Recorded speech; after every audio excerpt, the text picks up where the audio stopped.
Yo vengo aquí no para darles una conferencia, sino para compartir con ustedes algo que nos pasó hace mucho tiempo y que nos cambió la vida para siempre. No vengo a leccionarlos, sino a compartirlos. Una historia que penetra en el espíritu humano más profundo, en el que les voy a pedir una sola cosa, porque va a ser muy difícil comprender algo en tan poco tiempo, una historia que duró 72 días, son 2 meses y medio, que nosotros tuvimos a 5.400 metros de altura, con temperaturas de hasta 30 grados bajo cero, en un espacio de 5 metros por 3.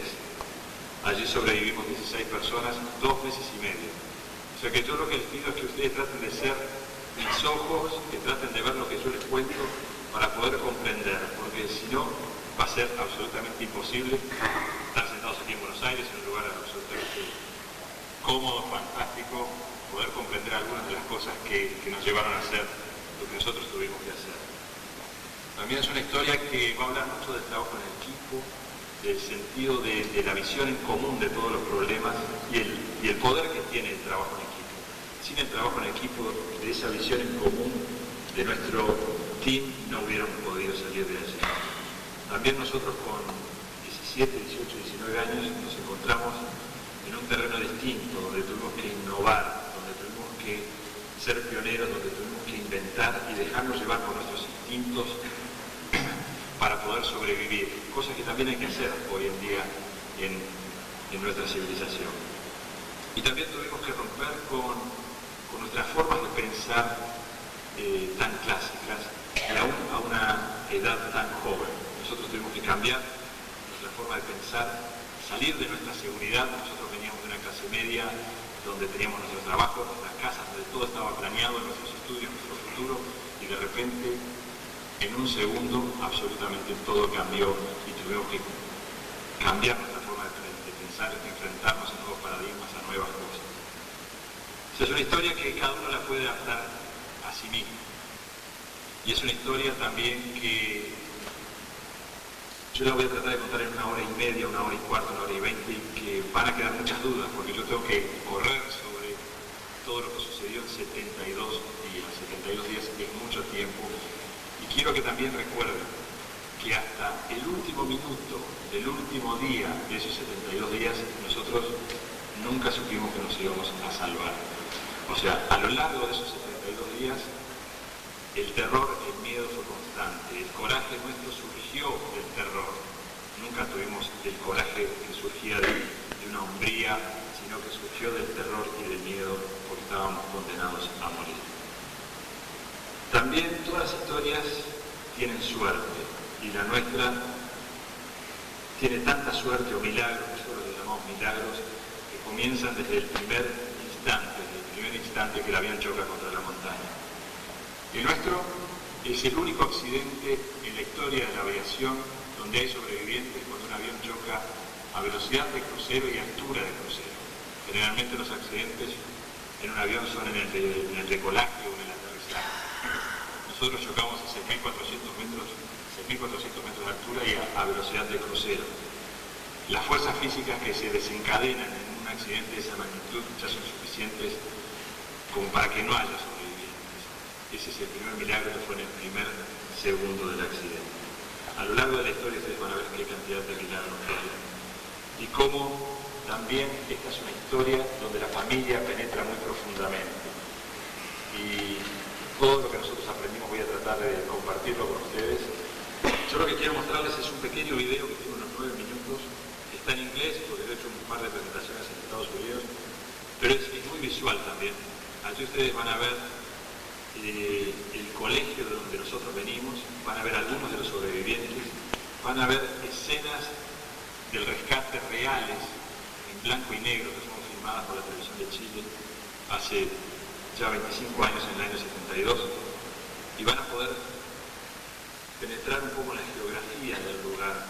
Entonces, si ustedes con este video se ponen en el lugar, pueden ver lo que yo vi con mis ojos y sentir lo que yo sentí, a lo mejor van a comprender un poquito más la historia. O sea que vamos a ver el video en 9 minutos y después seguimos charlando. Voy a sacar el saco de frío, ya vamos a hablar.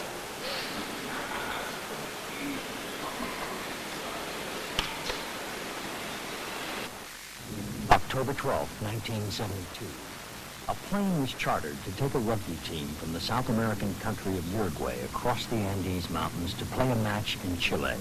The plane never arrived. It was a story of survival. It was a fantastic physical effort to get out of there and fight every single day against the cold, the hunger, the fear, everything. So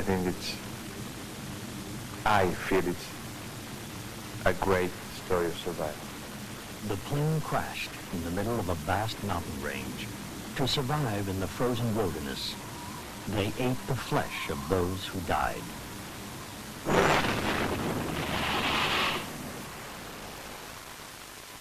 It was 72 days before the world discovered there were 16 still alive.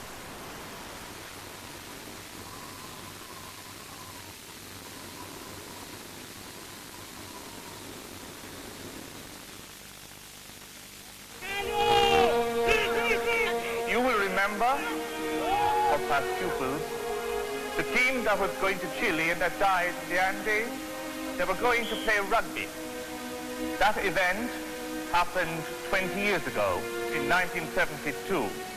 And today, we remember those people that God called to himself on the cold, snowy mountains, the Andes.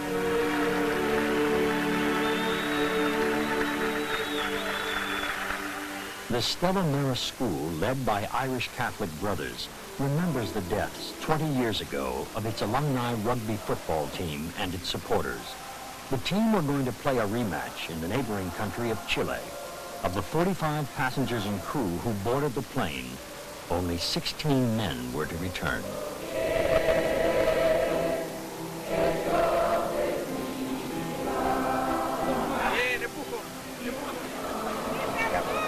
Those 16 survivors still live in the capital of Montevideo, members of Uruguay's affluent elite.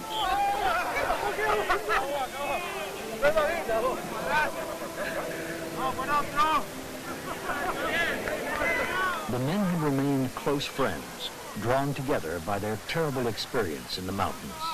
Nando Parado was only 19 when he caught the plane for Chile. He was one of Uruguay's top rugby players, and his mother and sister went with him on the journey. Roberto Canessa and Nando had managed to sustain a special friendship. 2.5 months after the plane crashed, they found their way out of the mountains and so saved the lives of the others. On that fateful trip 20 years ago, the boys were looking forward to playing the Chilean team they had successfully beaten the year before. Roberto Canessa was a second-year medical student and a keen rugby player. Some of the boys play rugby and some didn't play rugby. But we all came from Catholic schools and we had to fill the plane because if we didn't fill the plane, then we had to pay more. So lots of supporters and cousins and parents came on the trip. Eduardo Strauch was traveling with his 3 cousins. They were all supporters of the team. All the boys were shouting and throwing balls around inside the cabin. I was looking out of the window because I'd noticed that the mountains were very near, and I didn't think that was right. So at the time I was really aware that the peaks were getting too close. The pilot had radioed that he was over Chile. It was a fatal navigational error. Believing he had already crossed the mountains, he asked permission to begin his descent. I just can remember looking to my left and seeing some black rocks very near the edge of the wing of the plane. A few seconds later, 3, 4, 5 seconds later, I could hear the engines pitching up in revs, trying to get some power of those engines, and the front part of the plane lifting up a little bit, and then the moment of impact. That noise that I will never forget of the air coming in and then the plane sliding and someone screaming, someone praying and grabbing myself to the seat, waiting to see how death was, because the only thing I could look forward is to die. And then the abrupt stop of the plane and all the seats going over my head, and when the plane stopped I thought, well, incredible I'm alive.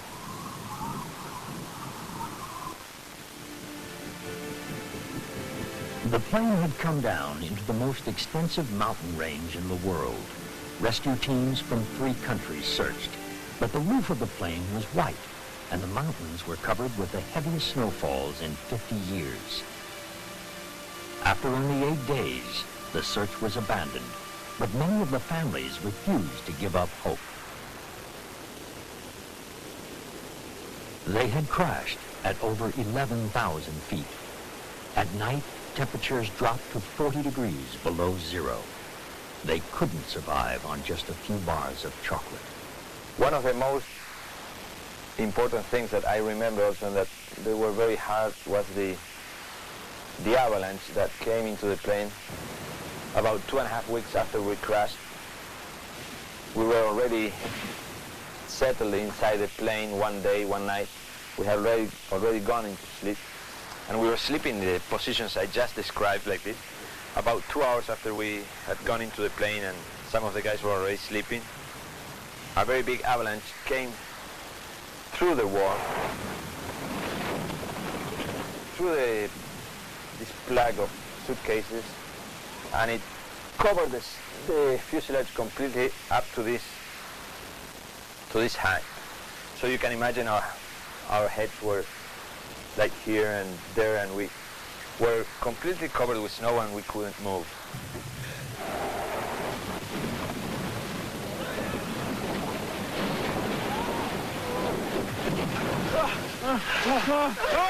Shine the light over here! Shine the light over here!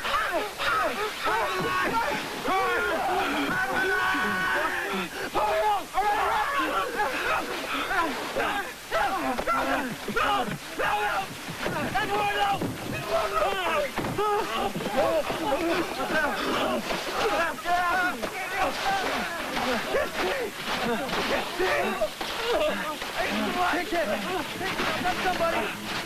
You all right? Yeah? Who is it? Savannah! While they waited for warmer weather, the group even took photos of each other. They had selected 4 expeditionaries who were thought to have the necessary physical and emotional stamina to make it out of the mountains. These 4 would be given the warmest clothes and the best pieces of flesh. The boys knew they would have to organize themselves properly to climb out.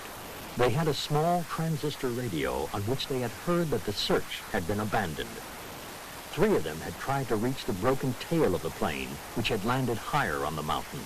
They had almost died in the attempt.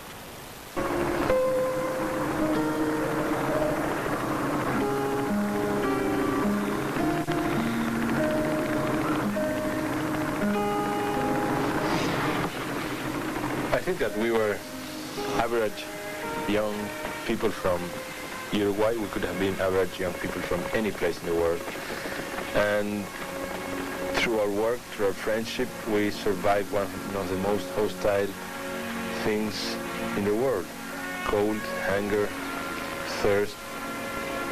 And I have learned that if I have conquered that ordeal, I can conquer every day one by one with no problem at all, and really choose which are the important things for me personally. I can choose them very easily and be happy with myself and my life. But if someone orders a pizza, you still think back of the Andes? Well, it's a line that will always bring something back to my memory. Thank you. Thank you.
For many, the survivors were the living embodiment of a miracle.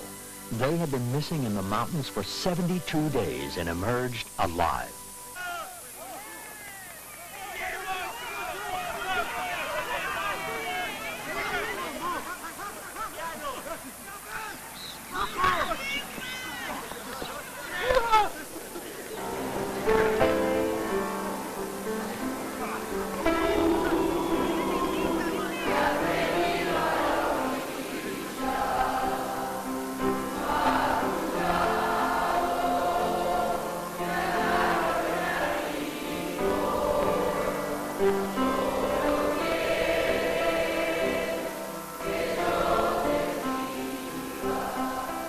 They see me as a hero, they call me a hero. But I deeply inside, and I know it, I'm not a hero. I didn't want to be on that crash. I didn't want to spend 72 of the most terrible days of my life in that place. I didn't want to feel the way I felt. I didn't want to lose my mother. I didn't want to lose my sister. I didn't want to lose my friends. I didn't want to be a hero. I didn't know a book was going to be written. I didn't know a movie was going to be made. I just wanted to get out of there. If that's being a hero, I can be called a hero. I don't want to be called a hero. I just wanted to live. Esta es una historia que nos llevó a traspasar los límites de, yo creo, del sufrimiento humano físico y mental. A mí me llevó a perder absolutamente todo lo que tenía. Yo perdí mis 5 mejores amigos en ese accidente de toda la vida desde que estábamos en primero de primaria. Hicimos toda la escuela juntos, hicimos el secundario, jugamos al rugby, jugamos en la selección nacional y los perdí en ese accidente. Perdí a mi madre y a mi hermana en ese accidente, perdí mis estudios, perdí todo, pero la vida después me demostró que vale la pena ser vivida, que hay que superar todo y tengo hoy una familia absolutamente divina que no existiría si nosotros no hubiéramos hecho todo lo que hicimos allí y sufrimos todo lo que sufrimos allí. Sobrevivir en un glaciar a esa altitud es el lugar más difícil que existe en este planeta para sobrevivir. Se puede sobrevivir de acuerdo a la... Fuimos entrevistados por varios expertos en supervivencia de la Fuerza Aérea de Estados Unidos, de compañías aéreas. Se puede sobrevivir en el mar, en la selva, en el desierto, pero no a una altitud tan grande con esas temperaturas durante tanto tiempo. O sea, nuestro límite de supervivencia hubieran sido 3 días allí, de acuerdo a todas las teorías de los expertos. Nosotros sobrevivimos 72 días, 2 meses y medio casi. Nosotros chocamos en el avión con la punta de una montaña. Allí el avión pegó con la panza a 6.300 metros de altura y tuvimos una suerte absolutamente increíble. Fue la primera parte de este milagro, que fue que el avión no chocara de frente, sino que chocara con la panza. La parte de atrás del avión, desde donde toca hacia atrás, se desintegra completamente y la parte delantera vuela por el impulso, por la inercia, por el momento que traía, unos 300 metros y cae en la ladera de otra montaña que estaba más adelante, pero con otro milagro. Este fue el primero. 8 o 10 segundos después sucede el segundo milagro, que cae con exactamente el mismo ángulo que tiene la montaña. El fuselaje cayó exactamente con el mismo ángulo y aterrizó muy suavemente a 300, 350 kilómetros por hora. O sea, el hecho de sobrevivir esto y sobrevivir la segunda caída sin que el fuselaje girara en el aire, sin que chocara contra rocas al caer, porque 10 metros a la izquierda o a la derecha, donde aterrizó el avión, había rocas enormes, o sea que se desliza por una pequeña cañada a 300 kilómetros por hora hasta que se detiene. Mucha gente nos pregunta siempre qué se siente, apágalo nomás, qué se siente en un accidente de avión. Muchos vuelan, nosotros no nos dimos cuenta, sino que sentimos un terror 5 o 6 segundos antes del accidente al mirar por la ventana y ver que al salir de las nubes las montañas estaban muy cerca nuestro, exactamente unos 10, 15 o 20 metros cerca de la punta del ala. Vimos unas paredes negras con nieve y nos dimos cuenta ahí que algo estaba realmente muy mal. 5 o 6 segundos después sentimos el motor del avión, los 2 motores del avión, que el piloto los acelera porque él en ese momento también se da cuenta que está en una situación muy comprometida y allí nos salva porque la trompa del avión se levanta y en vez de pegar de frente pega con la parte de abajo. Yo lo único que recuerdo es el momento del impacto, luego estuve desmayado por 3 días, el momento del impacto cuando yo iba sentado debajo del ala del avión, es un avión que tiene el ala sobre el fuselaje, un Fokker F-27, y siento que se abre el fuselaje totalmente como una lata de sardinas y que entra un material o la diferencia de temperaturas hace que se condense el aire muy rápido y es como una nube blanca que entra en un segundo y después es un blackout total por 3 días. Eso es lo último que yo vi. En un accidente de auto las consecuencias son graves cuando uno choca a 60, 70, 80 km por hora. Chocando a 300 o 400 las fuerzas son muy grandes y es increíble que haya habido chicos que sobrevivieron a lo largo de todo el accidente sin un rasguño, absolutamente ningún rasguño. Iban 45 personas a bordo, entre ellas iba mi madre y mi hermana porque era un avión charter y yo las había invitado, había 2 asientos libres y les dije, vengan con nosotros a Chile, mientras nosotros jugamos al rugby, ustedes pueden hacer las compras, divertirse un poco, yo las invito, decisiones que uno hace y el destino decide después. Iban 45 personas a bordo, 29 sobreviven el impacto inicial. De las 29 personas que sobreviven, quedan 6 o 7 heridas muy graves, o sea, en ese tipo de accidente, todo tipo de heridas, de fracturas, expuestas, lesiones internas, todo lo que uno puede imaginar está allí presente. Pero hubo otros, como Roberto Canessa, que hoy es más que mi hermano, después de todo lo que hicimos allí, que él me cuenta siempre que vivió todo el accidente, el golpe, cuando vuela el fuselaje por el aire y cuando aterriza del otro lado en otra montaña en la ladera, él pensaba que el avión estaba volando todavía. O sea, porque el aterrizaje dentro de todo fue bastante suave, pero igual se iba deslizando a 200, 250 km por hora hacia abajo hasta que se detiene. Y cuando se va deslizando, él piensa que está volando el avión y que va a chocar contra el piso y está rezando, esperando el impacto final y de repente el avión se detiene. Y él siempre me dice, Nando, ¿no sabes lo que es? Los asientos están todos rotos, apilados contra el frente, contra la cabina del piloto, se arrancan las bisagras, se arrancan del piso, o sea, no queda nada en su lugar, o sea, está todo apilado como una masa uniforme contra el tabique que separa la cabina del compartimento de los pasajeros. Él se saca unas sillas de encima y se da vuelta y me dice, Nando, yo no había avión, di 2 pasos y quedé afuera en la nieve. O sea, era un agujero total, el fuselaje estaba totalmente partido, no quedaba nada. Y me dice, di 2 pasos y estaba en la nieve. El shock post-accidente, en un accidente pequeño es grande, el shock post-accidente en un accidente de este tipo es enorme, pero aquí yo quiero hacer un ejemplo de cómo el espíritu de equipo, la visión que todos teníamos en común, ya éramos un equipo antes del accidente y esto fue fundamental para la finalización positiva de esto 2 meses y medio después. Si hubiera sido un avión comercial, pienso yo que diferentes edades, diferentes religiones, mujeres, hombres, niños, hubiera sido demasiado diferente como para comenzar a trabajar en equipo de a poco. Aquí se comenzó a trabajar en equipo a los 10 minutos del accidente. El capitán del equipo, que también estaba ileso, por instinto se dio cuenta de que tenía que innovar, que tenía que ser pionero en supervivencia. Yo estaba desmayado, había muchos heridos, atrancados entre las sillas, pero como el accidente fue a las 4 de la tarde aproximadamente, él se dio cuenta por instinto inmediatamente de que habría que sobrevivir la primera noche allí. A esa altitud, ya a esa hora el frío era terrible, pero si ustedes se imaginan, cuando cae la noche, el factor viento que hay en las montañas, la temperatura que baja a menos 30, menos 35 grados, nosotros vestidos exactamente igual que como están ustedes ahora, porque nosotros íbamos a Chile, a Viña del Mar, no íbamos a esquiar a las montañas. O sea, si ustedes prestaron un poquito de atención, hay una foto en blanco y negro del avión, están de camisa, estamos de jeans, absolutamente como estamos vestidos ahora. Por eso miren con mis ojos y sientan lo que nosotros sentimos en ese momento. El capitán dijo, si sobrevivimos la primera noche, mañana ya nos vienen a buscar, o sea que vamos a tapar.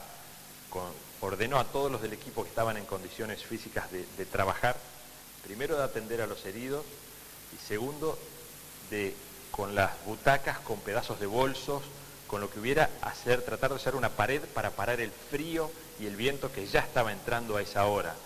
Él sabía, y esto instintivamente, que no íbamos a sobrevivir la primera noche si dejábamos entrar el viento. El avión no tenía ningún botiquín, no tenía bengalas, no teníamos forma de hacer funcionar la radio porque las baterías se habían perdido cuando se desintegró la cola. No teníamos vendas, no teníamos nada para desinfectar, nada para curar a los heridos. La única forma de hacer vendas que nosotros teníamos era con el tapizado de las butacas o rompiendo las camisas o la ropa de la gente que estaba en buen estado. O sea, esa era la situación absolutamente límite a la que se puede llegar. No había una curita, no había alcohol, no había nada, absolutamente. Nosotros utilizamos para sobrevivir durante 72 días allí, y yo voy saltando algunas cosas porque si no, no me va a dar el tiempo. Lo único que tuvimos para sobrevivir fue una navaja, tipo un Army Knife suizo de esos, pero muy simple, de 2 hojas, una grande y una chica, unos trozos de vidrio y un encendedor. Eso fue todas las herramientas. No teníamos un destornillador, una pinza, absolutamente nada. No había cajas de herramientas. Luego cuando tuvimos que desarmar el cockpit, y eso lo hacíamos con los pies y las manos, rompiéndonos las manos y con la navaja. O sea, esas fueron las únicas herramientas con las que 16 personas sobrevivieron 72 días en un glaciar. La primera noche fue absolutamente terrible, pero con la esperanza de que al otro día nos iban a rescatar. Yo estaba desmayado, pero los cuentos de mis amigos me dicen que trataron de auxiliar a los heridos, de ponerlos todos juntos donde había menos viento, sacaron los cuerpos de la gente que había fallecido hacia afuera. Ellos pensaron que yo había fallecido porque no me movía, no tenía signos vitales, tenía heridas en mi cabeza nada más, pero absolutamente hinchada. Dicen que parecía una pelota de básquetbol y totalmente roja de la sangre que había perdido. Yo no tengo ninguna herida en ningún lado, solamente grandes cortes aquí en mi cabeza, o sea que le debo haber pegado a algo en el momento del impacto. Y ellos me dejaron con mi cabeza apoyada en la nieve, con el cuerpo apoyado en el piso del fuselaje, pero la cabeza en la nieve, sin querer. Y dice que los médicos que eso ayudó a que se deshinchara la cabeza, y es la única forma de explicación posible que hay de que yo no haya muerto en esos días. A los 2 días y medio yo me moví y me metieron hacia adentro, pero el frío me salvó por el trauma craneano que tenía absolutamente desproporcionado. Pasa la primera noche dentro de quejidos, los heridos quejándose de una manera absolutamente difícil. El avión había quedado así un poquito inclinado hacia adelante, allí fue donde hicimos la pared con las butacas para que no entrara viento. Y poneme el siguiente. Durante el segundo y tercer día, el capitán y el equipo fueron haciendo un orden. El orden significaba que podíamos dormir acostados así. Esto que se ve aquí son pies de los que están acostados en el sentido opuesto, o sea que nosotros dormíamos con los pies de otro amigo sobre nuestro pecho porque no había espacio, ¿no? Éramos 29. Habíamos hecho con cinturones de seguridad y pedazos de butacas 2 hamacas o 2 camillas colgando del techo para 2 chicos que estaban con fracturas expuestas en las piernas y uno en el brazo y no podían soportar ningún contacto físico con los demás por el dolor. Esto los aliviaba un poco el contacto físico, pero allí era la parte más fría también del fuselaje. Los cuerpos nos daban un poquito más de calor y en el correr de los días, luego cuando nos fuimos organizando cada vez más, esta es la parte más fría, la que está cerca de la abertura, y el que dormía acá una noche pasaba la noche siguiente aquí y íbamos rotando así. Era una disciplina bastante, yo digo, una democracia militar, porque era una democracia, pero no se podía discutir absolutamente nunca una orden porque era en beneficio de los demás. Era una disciplina absoluta y militar. El que dormía aquí tenía que dormir el otro día aquí y ir pasando, porque no era justo que siempre los mismos durmieran cerca del frío. Pasa un día, 2 días, 3 días, y nosotros pensando, ¿cómo es que no nos vienen a rescatar? O sea, el avión tiene que tener alguna ¿Puedes apagar más? ¿Alguna señal que mande? O sea, ya habían puesto gente en la Luna. ¿Cómo pueden no encontrarnos sabiendo que este avión se cayó en esta zona? Lo que pasa es que el piloto había equivocado su ruta por 160 kilómetros y estábamos a 160 kilómetros de la ruta original y planeada. Y la información que él había dado a la torre de control de Santiago también era errónea. Entonces no nos estaban buscando donde nosotros realmente estábamos. Y nosotros habíamos caído en el lado argentino y no en Chile. Habíamos caído, hoy en día estábamos a unos 10 o 12 kilómetros de Las Leñas, en línea recta por arriba, en un valle muy cercano. Y la gente nos buscaba en Chile y más cerca de la precordillera. Comienzan a pasar 2, 3, 4 días, la pared del fondo se hace un poquito más sólida.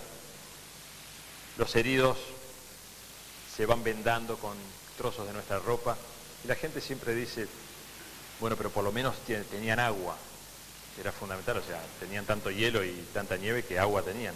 Pero si ustedes hablan con cualquiera de nosotros, se van, y yo me acuerdo y mis amigos nos acordamos de dos cosas, del frío y la sed, no del hambre.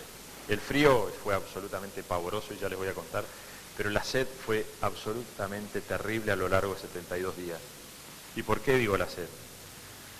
Cuando uno está a esa altitud, y esto lo aprendimos después con el tiempo, el cuerpo se deshidrata 5 veces más rápido que a nivel del mar. O sea, uno necesita 5 veces más agua que a nivel del mar. Si uno toma 1 litro de agua por día aquí, necesita 5 litros de agua allí arriba para que el cuerpo se mantenga hidratado. Uno se deshidrata por la cabeza, por la hiperrespiración, hiperventilación. Uno respira muy rápido por la altitud. Está siempre respirando así constantemente. Y uno se deshidrata a través del aliento. Nosotros éramos 29 vivos después del impacto, o sea que precisábamos 4 o 5 litros de agua por día para cada uno. O sea que nosotros precisábamos unos 130, 140 litros de agua para mantenernos hidratados. Podíamos hacer 1 litro de agua por día para los 29. Pero ustedes dicen, bueno, había hielo, pero a los 3 o 4 días ya las bocas nuestras con el viento y el frío estaban totalmente partidas, rajadas, sangraban. Si dejábamos los labios juntos, se quedaban pegados y separarlos dolía muchísimo. Y ponerse hielo o nieve en esas condiciones es como ponerse algo hirviendo en la boca. O sea que era muy, pero muy doloroso hacer agua. De la única forma que podíamos hacer agua era con una botella que la llenábamos de nieve y la poníamos contra el cuerpo y se derretía, pero llevaba 6 o 7 horas derretirse. Además, el que hacía agua la íbamos pasando, en vez de ser una bolsa de agua caliente, era una bolsa de agua helada, porque eso nos daba más frío. Pero teníamos que hacer agua para los heridos y esa agua era para los heridos, que tampoco alcanzaba. Entonces, esto también es trabajo en equipo y un sentido de fuerza en común. Nosotros muchas veces deshacíamos el hielo en nuestra boca, que nos dolía muchísimo, y le dábamos esa agua a los que no podían moverse, que estaban arriba, o los heridos que estaban abajo, porque ellos no podían hacer agua para ellos mismos. Y esto es solidaridad, es trabajo en equipo y esa filosofía a lo largo de los 72 días nos permitió vivir con muchas más cosas que les voy a contar. Comienzan a pasar los días, llega el 3er día, 4.º día, 5.º día, y el capitán dice, bueno, se ve que es muy difícil que nos encuentren por aire, entonces están viniendo por tierra y van a demorar 2 o 3 días más. O sea, allí comenzamos a autoengañarnos un poco en esa situación para no darnos cuenta de que estábamos perdidos. Están viniendo por tierra, entonces van a demorar 2 o 3 días más. Cada uno traiga y ponga en esta caja, una caja de aluminio, todo lo que tengan de comida encima o que puedan encontrar en el avión. Acá yo les pido que ustedes traten de imaginarse un glaciar a 4.550 metros de altura exactamente. Todo lo que uno puede ver es blanco, absolutamente blanco. Temperaturas con menos 30 grados a la noche, menos 15, menos 20, menos 18, menos 12 de día. Nevadas, tormentas, perdidos, sin comunicación. Y la única comida que nosotros logramos reunir en esa caja de aluminio a los 5 días fueron 2 tabletas de chocolate tipo Nestlé o Fluyar, de esas con cuadraditos, media caja de maní recubierto con chocolate, media caja, y una botella de vino. Esas eran todas las provisiones que nosotros pudimos juntar en esa caja de aluminio a los 5 días para 29 personas que estábamos con vida entonces. Se hizo un racionamiento porque teníamos que esperar 2 o 3 días más y cada uno comía durante el día medio cuadradito de tableta de chocolate y en una tapita de desodorante se servía un poquito de vino. Esa era la dieta diaria de cada uno. Los heridos, los que estaban bien, todos tenían esa dieta. Para darles una idea de a qué límite se llega, a todo esto tenemos que sumarle el frío que había de noche y durante el día. O sea, todos los que tenían el pelo al aire, nos tapábamos con pedazos de tapizado de las butacas, no teníamos guantes, todo lo que era cejas, lo que era bigotes, lo que era lágrimas, todo se transformaba en hielo inmediatamente. El aliento era como estar adentro de una cámara frigorífica de esas de carnicería o algo donde el aliento se ve permanentemente. Y yo me acuerdo que la última ración que a mí me dieron fue un maní recubierto de chocolate. Y ese maní recubierto de chocolate fue mi ración para 3 días, los últimos 3 días que tuvimos algo de comer. El primer día, que fue el octavo día, comí la parte de afuera de ese maní, o sea, tuve horas en la boca y le comí el chocolate. Y después, si ustedes han comido maní, saben que se parte en 2 y quedan en 2 mitades. El segundo día comí durante horas despacito, tallando con los dientes una mitad y me guardé la otra mitad en el bolsillo, me acuerdo del pantalón. Y el tercer día comí la otra parte.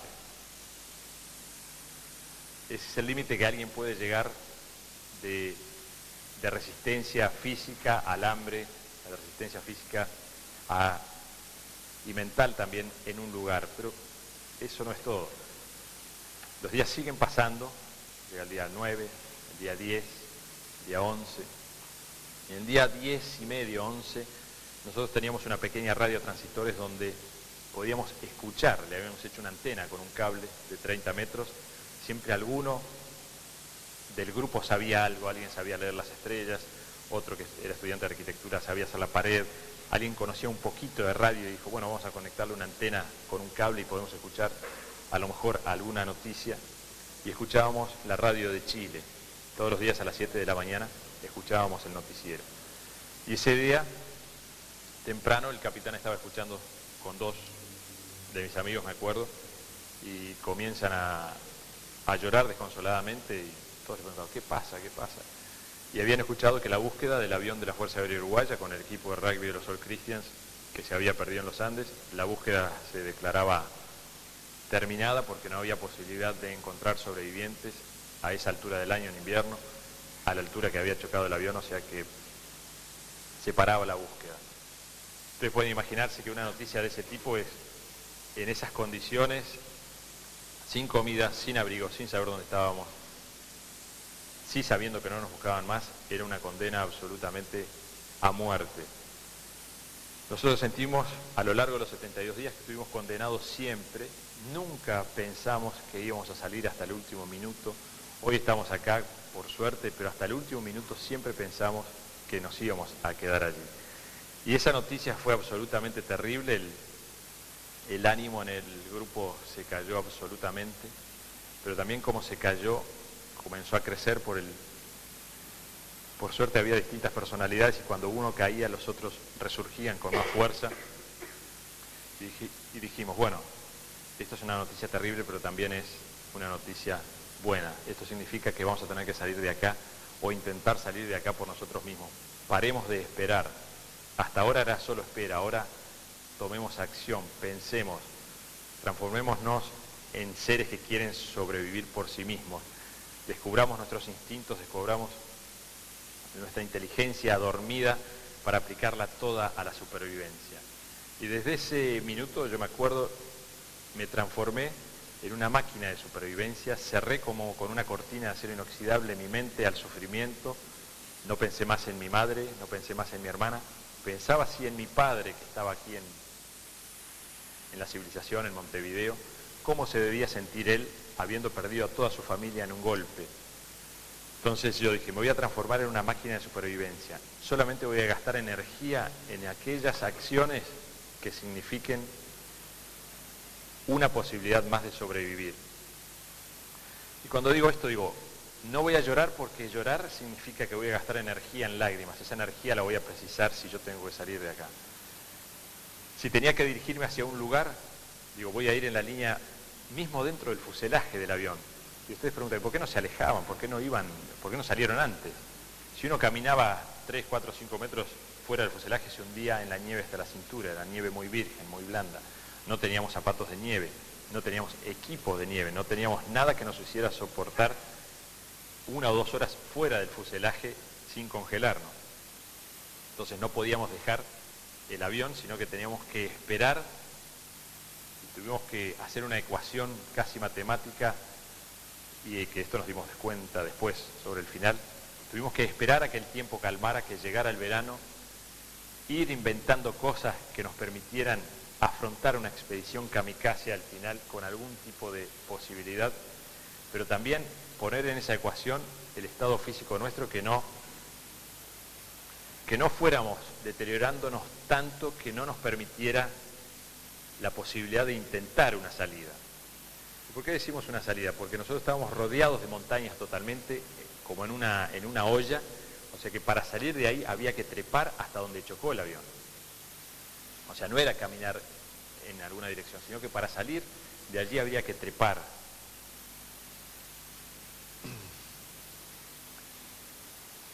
El capitán, cuando se entera de la noticia, se quiebra mentalmente. Él siempre hasta ese momento había tenido la responsabilidad del equipo, él había organizado el viaje y nadie quería ser líder en una situación de esta. ¿Quién va a querer ser líder en una situación absolutamente de desastre, sin futuro, donde estamos todos condenados a morir? O sea, hubo liderazgos, hubo cambios de liderazgos, pero que se fueron dando paulatinos y nadie eligió ese liderazgo.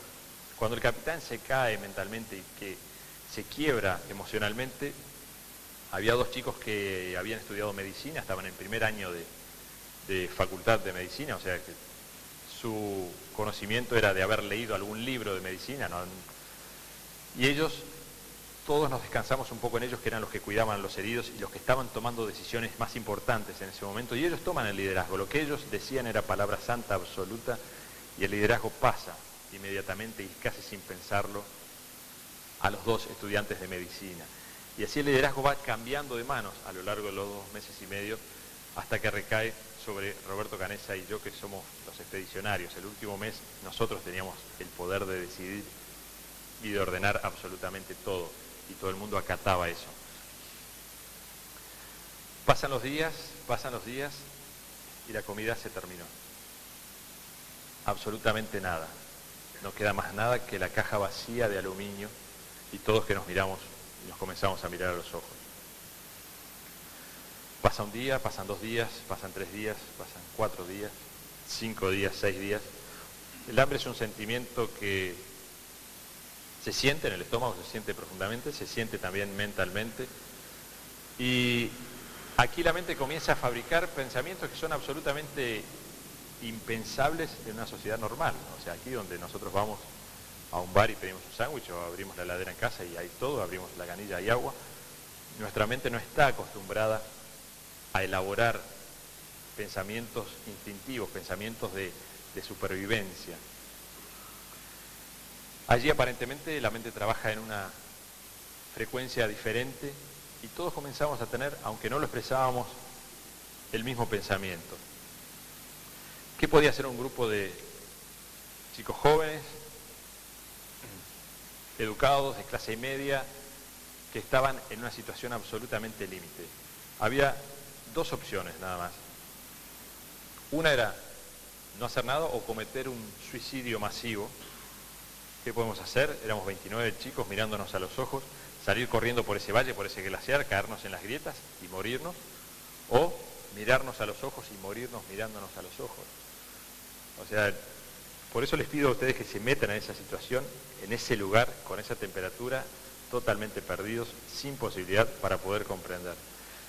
Y una noche estábamos durmiendo, como ahí les mostrábamos, con las cabecitas, los pies de algún amigo sobre el pecho, y Yo giro mi cabeza y me encuentro con la cara de Carlitos Páez, que me mira a los ojos y me dice, vos estás pensando lo mismo que yo. Y digo, ¿cómo sabés? Porque la única forma de salir de acá o de ganar tiempo o de que nos vengan a buscar es comiendo algo, teniendo proteínas. Y la única forma de sacar proteínas en este lugar es con los cuerpos de la gente que ya murió. Pensamientos absolutamente incomprensibles si uno no está en ese lugar. Por eso siempre digo que traspasamos los límites del sufrimiento humano físico y mental, porque para llegar a eso hay que romper tabúes, hay que romper educación, hay que romper la historia muchas veces de la civilización. Pero una vez que el tema salió a lo abierto esa misma noche allí, es increíble como todo el mundo estaba pensando más o menos lo mismo, en diferentes grados, con diferentes opiniones, pero el instinto de supervivencia es muy grande. Y los dos chicos que estudiaban medicina nos explicaron también cómo la única forma de sobrevivir es ingiriendo algo, y en este caso eran las proteínas. Algunos lo tomaron como una cosa religiosa, como una comunión cristiana, éramos todos cristianos, todos católicos, y Cristo nos había dado en su última cena parte de su cuerpo, y la comunión es el cuerpo de Cristo. Yo era un poco más práctico con Roberto y decíamos, esto es la única manera de sobrevivir, somos jóvenes y tenemos que seguir adelante, tenemos que volver a nuestras familias, tenemos una vida por delante. ¿Qué hemos merecido en nuestra vida? ¿Qué hemos hecho para merecer esto, estar acá perdidos, sufriendo de esta manera? ¿Por qué hemos sido tan malos en nuestra vida a los 18, 19, 20 años que estamos sufriendo esto? No tenemos respuesta. Y le decíamos a Dios, por favor, hacelo difícil, pero no imposible. Hacelo difícil, pero no imposible.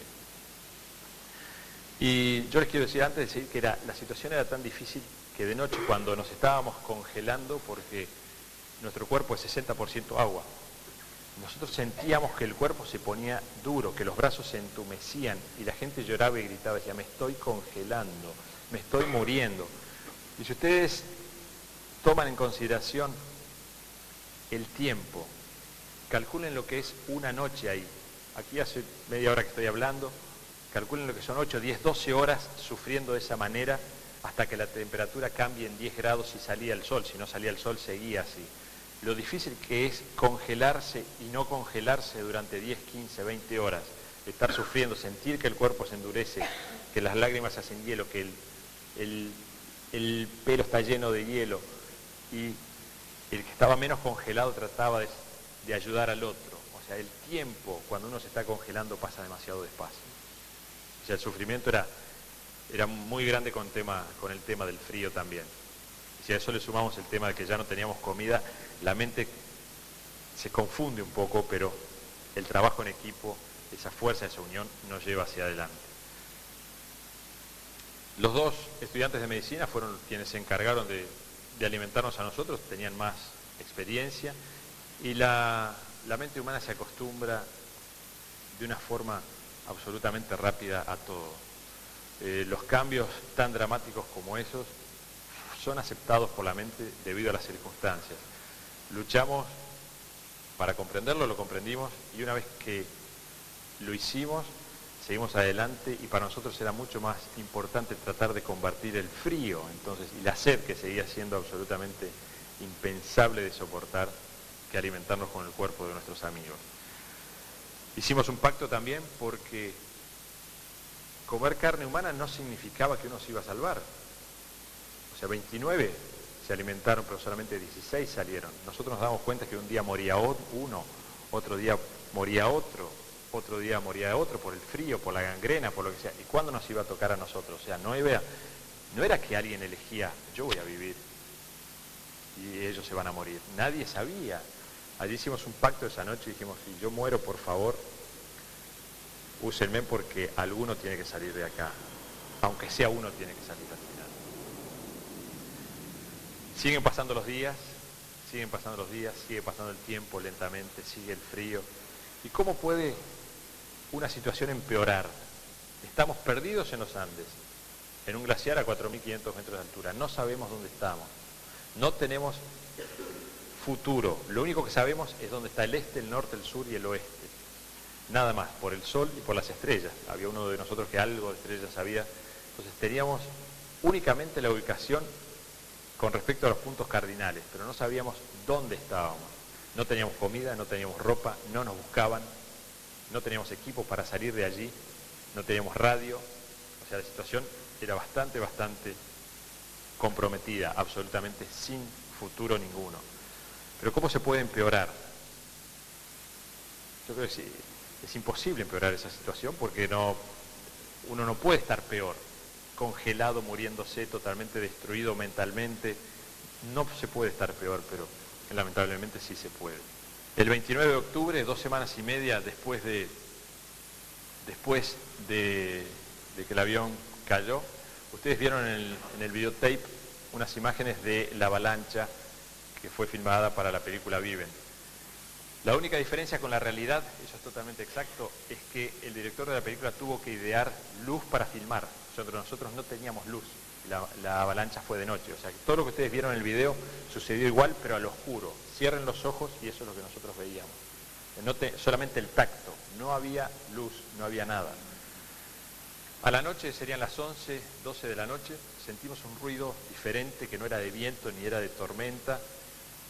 No nos dimos cuenta lo que era, pero la realidad nos pegó muy fuerte. Una avalancha muy grande cayó por la cañada donde estaba el fuselaje y la avalancha, el fuselaje estaba allí, lo movió unos 50 o 60 metros hacia adelante con el impulso y la nieve también se metió dentro del avión, del fuselaje. Rompió la pared que había hecha con los bolsos y con las butacas, la rompió y el avión quedó totalmente enterrado abajo de la nieve. O sea, el fuselaje está debajo de la nieve y la nieve penetró un 50% del espacio que había dentro del fuselaje, quedó ocupado por la nieve. De los 29 que había dentro del avión, 27 quedaron totalmente sepultados por el alud.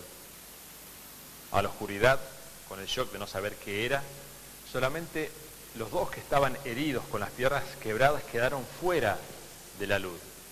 Y aquí viene una vez más el instinto, el romper con los pensamientos tradicionales, la actitud de supervivencia en momentos tremendamente difíciles que nosotros nunca esperamos, que suceden muchas veces en la vida real también. Estos 2 chicos que estaban aquí, en 3 minutos, ¿cuánto pueden aguantar ustedes la respiración? Si alguna vez lo intentaron.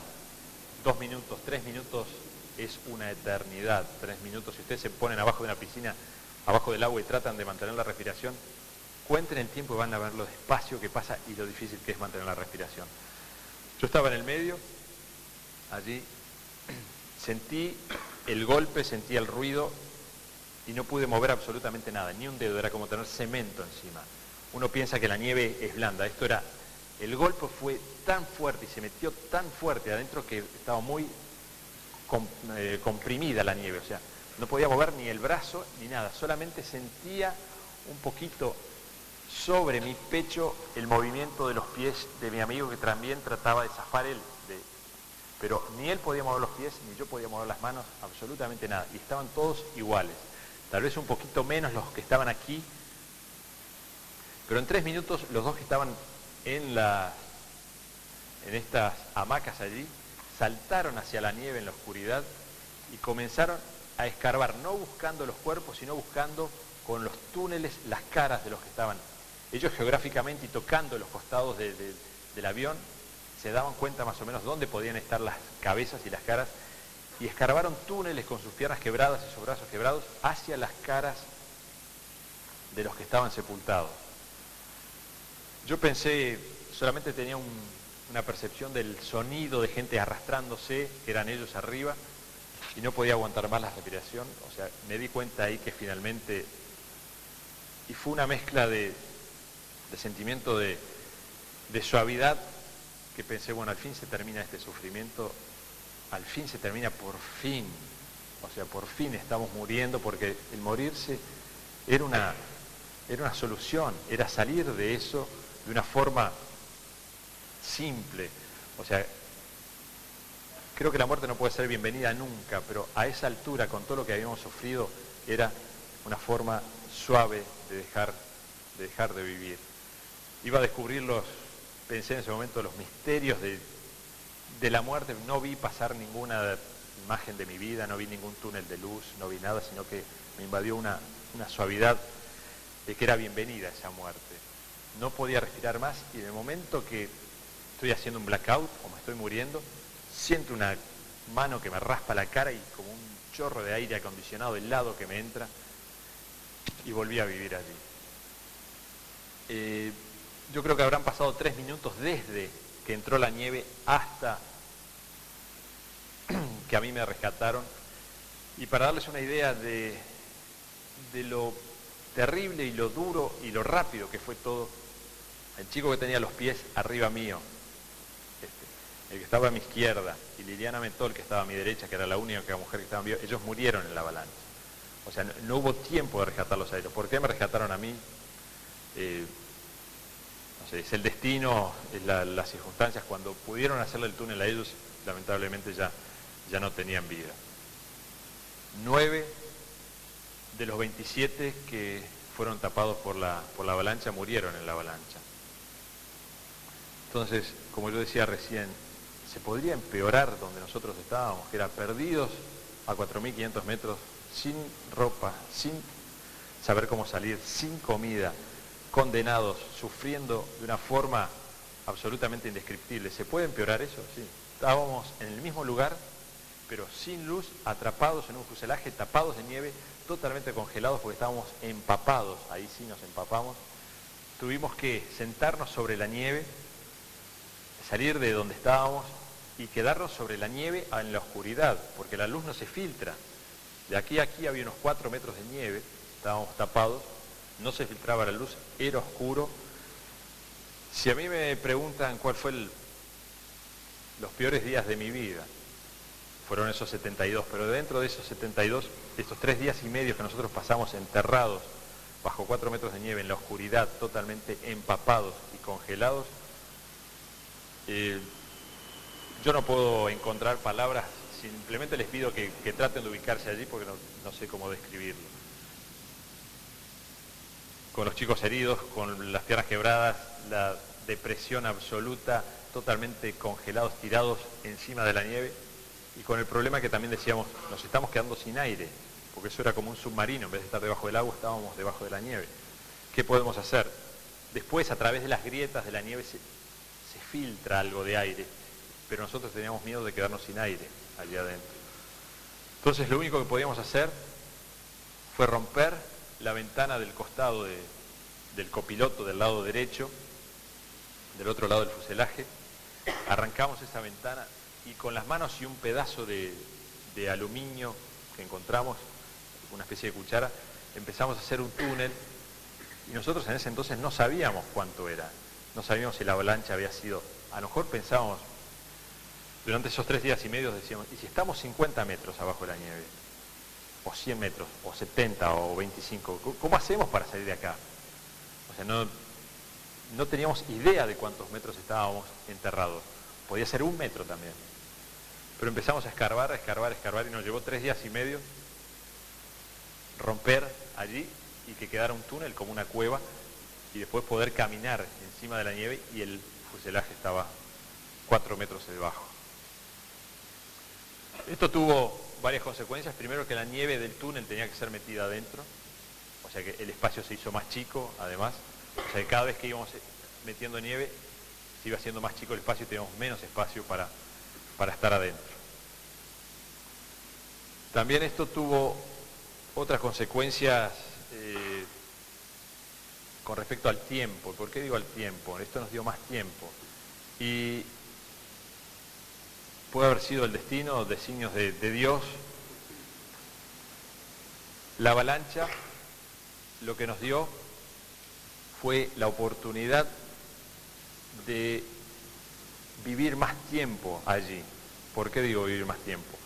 Porque nosotros contábamos con 9 cuerpos más. O sea, es difícil entenderlo, es difícil comprenderlo. Solamente les pido que miren con mis ojos y sientan y vean en ese momento lo que nosotros estábamos viendo. También, al estar totalmente tapado de nieve, la temperatura dentro del fuselaje creció, era como un iglú.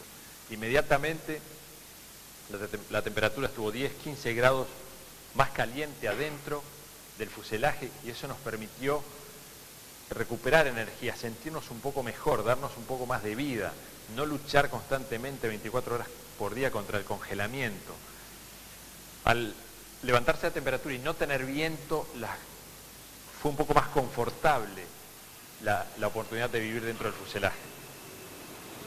Una semana después comenzamos a sacar toda la nieve y el fuselaje estuvo limpio, haciendo un trabajo en equipo, un relay.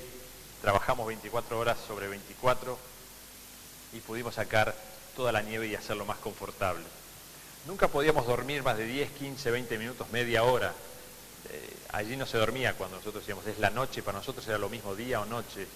Se dormía cuando uno no podía más por el cansancio, uno dormitaba. O cuando no se podía salir del fuselaje porque había tormentas afuera, uno dormitaba, pero nunca dormía uno 8 horas como en una cama.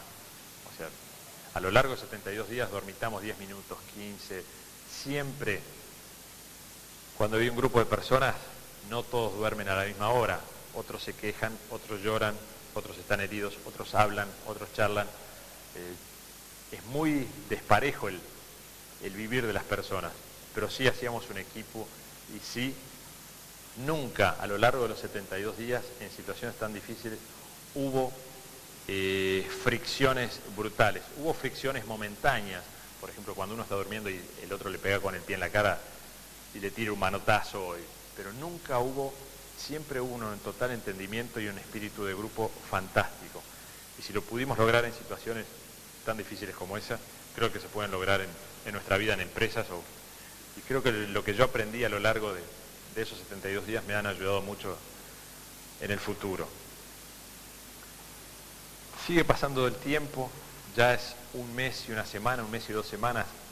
Calculen lo que es todo ese tiempo y lo despacio que pasa. Ya sabíamos que no nos buscaban. E intentamos crear entonces un equipo de expedicionarios que éramos 3, los que estábamos en mejores condiciones físicas, los que teníamos la mente más preparada para afrontar lo desconocido.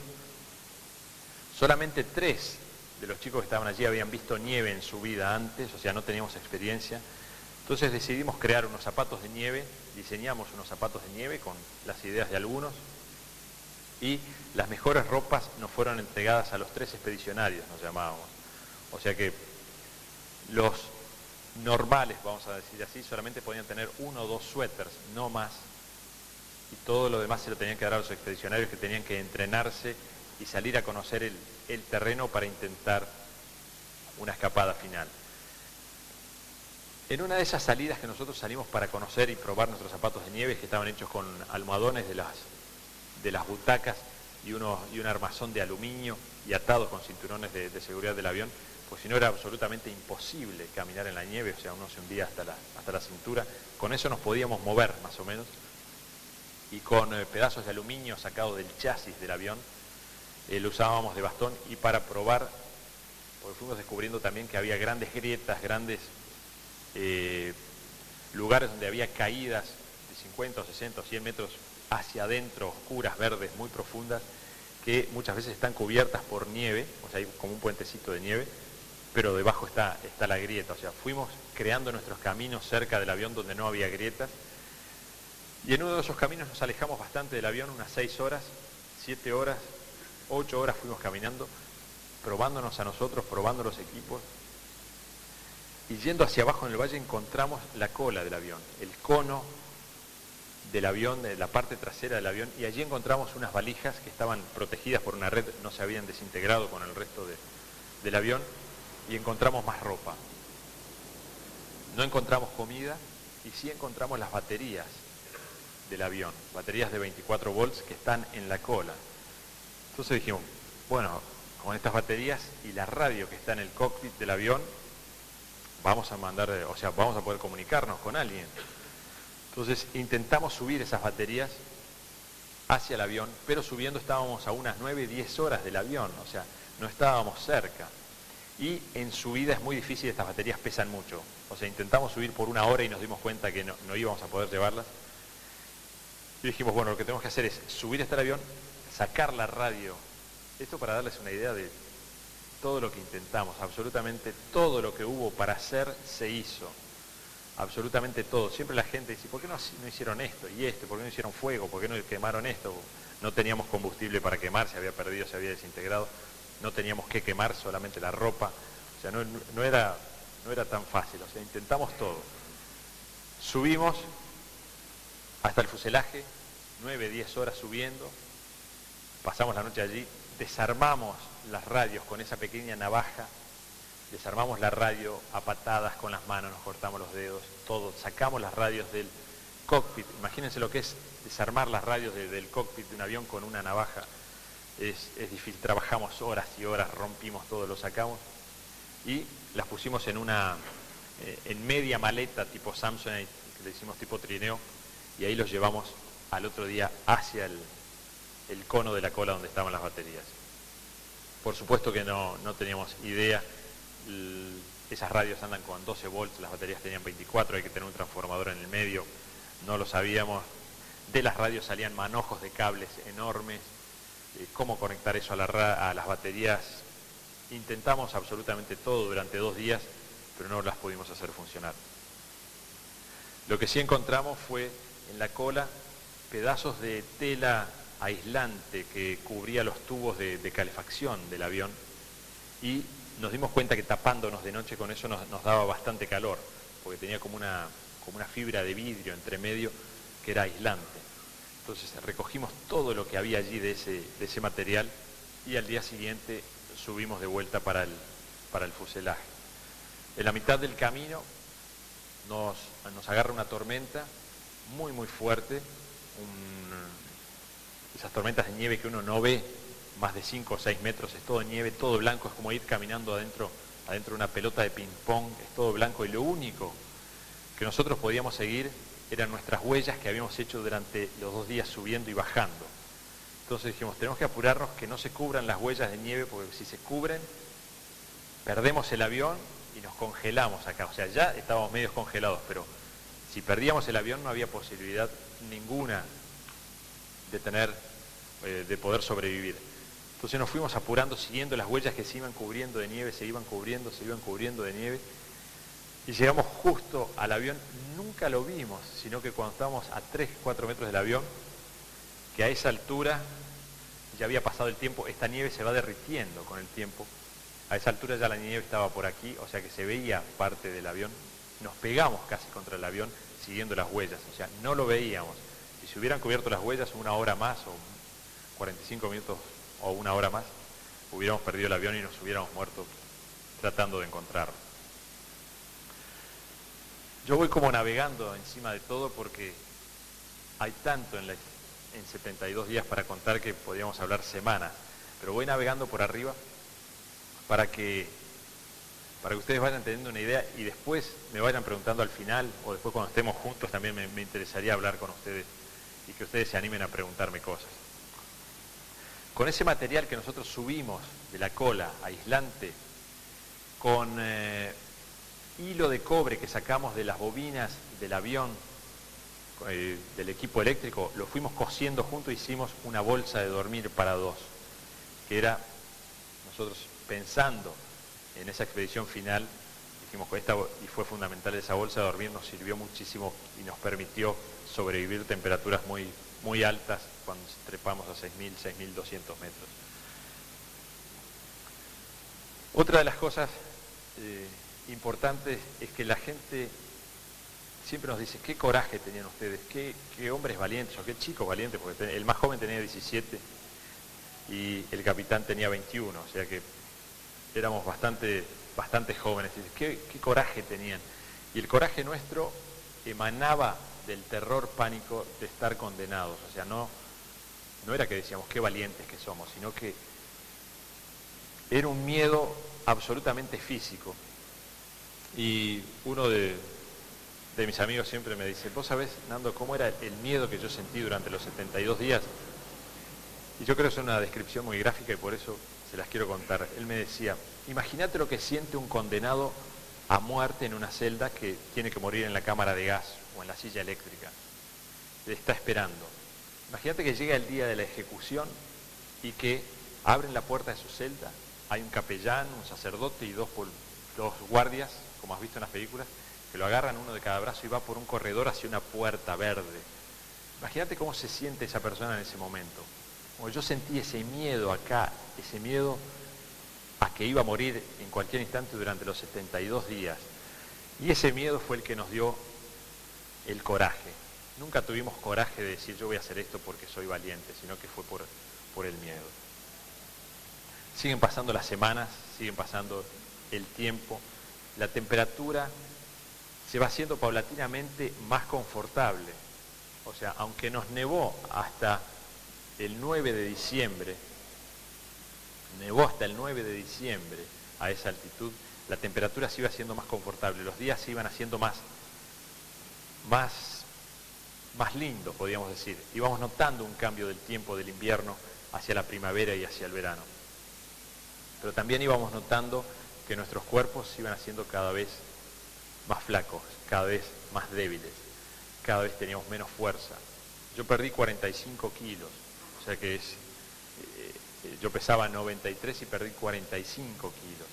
También nos dábamos cuenta que nuestros cuerpos se iban debilitando y que esa ecuación que yo les hablaba al comienzo se iba rompiendo. O sea, el tiempo estaba bien, teníamos un equipo que habíamos hecho más o menos bien con la bolsa de dormir para soportar las temperaturas, pero los cuerpos se iban debilitando y ya no podían intentar cosas grandes. Nosotros durante todo el tiempo, 2 meses y medio, cuando podíamos salir del fuselaje, mirábamos las montañas que estaban cerca, las que teníamos que subir hacia el oeste. ¿Y por qué digo hacia el oeste? Porque para darles una idea de nuestra referencia, de cuán perdidos estábamos, nuestra referencia era el Océano Pacífico.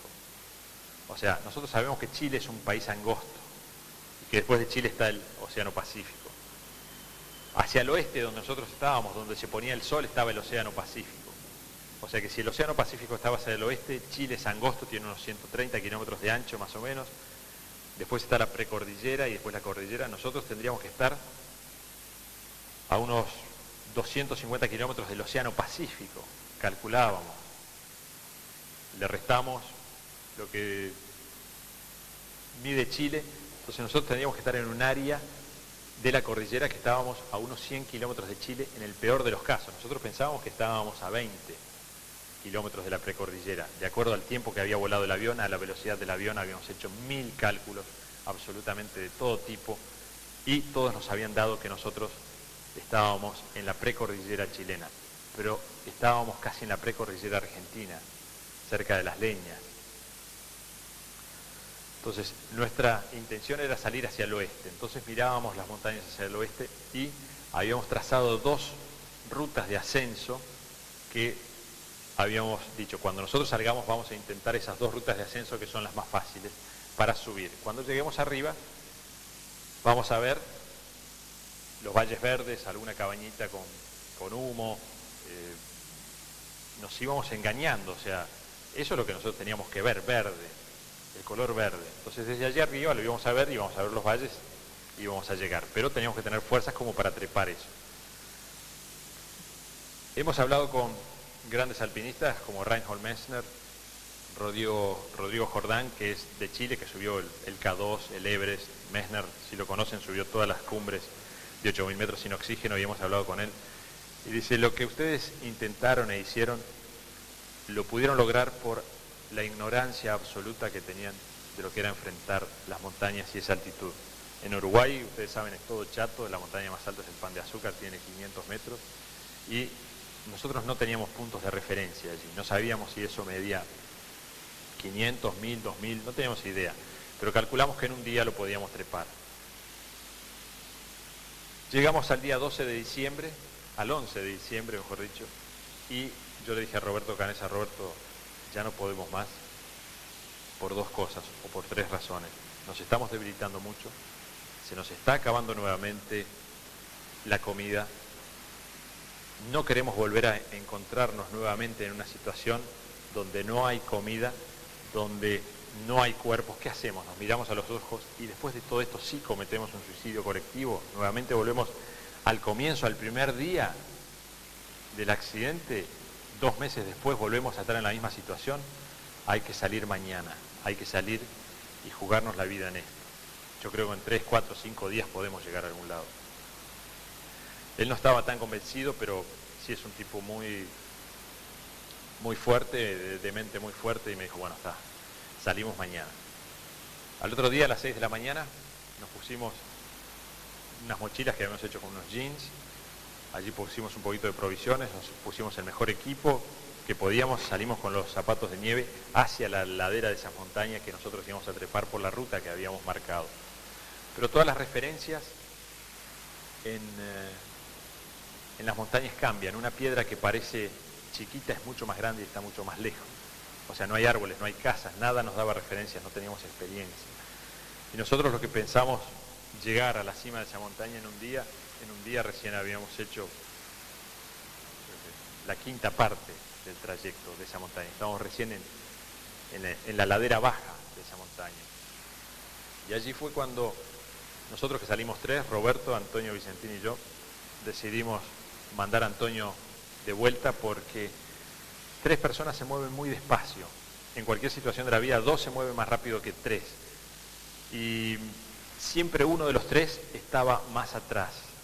Entonces veíamos que nuestro progreso no era tan rápido como habíamos pensado. Entonces dijimos, vamos a demorar más días, nos quedamos con las provisiones de Antonio, lo mandamos para atrás y seguimos nosotros 2. Mandamos a Antonio y seguimos trepando y trepando y trepando. Y nosotros a lo largo de los 72 días teníamos una frase que la usamos cuando nos estábamos congelando de noche adentro del fuselaje, y que es, ¿estás respirando? Porque la mente juega unos juegos muy extraños. Muchas veces no sabíamos si estábamos muertos o si estábamos vivos, si era una pesadilla o no. ¿Cuántas veces nos quisimos despertar y decir, esto es una pesadilla tan atroz, pero yo me voy a despertar y estoy en mi cama? Esto no es verdad lo que está sucediendo. O sea, esto es mentira, yo me voy a despertar y estoy en mi casa ahora, pero no nos despertábamos.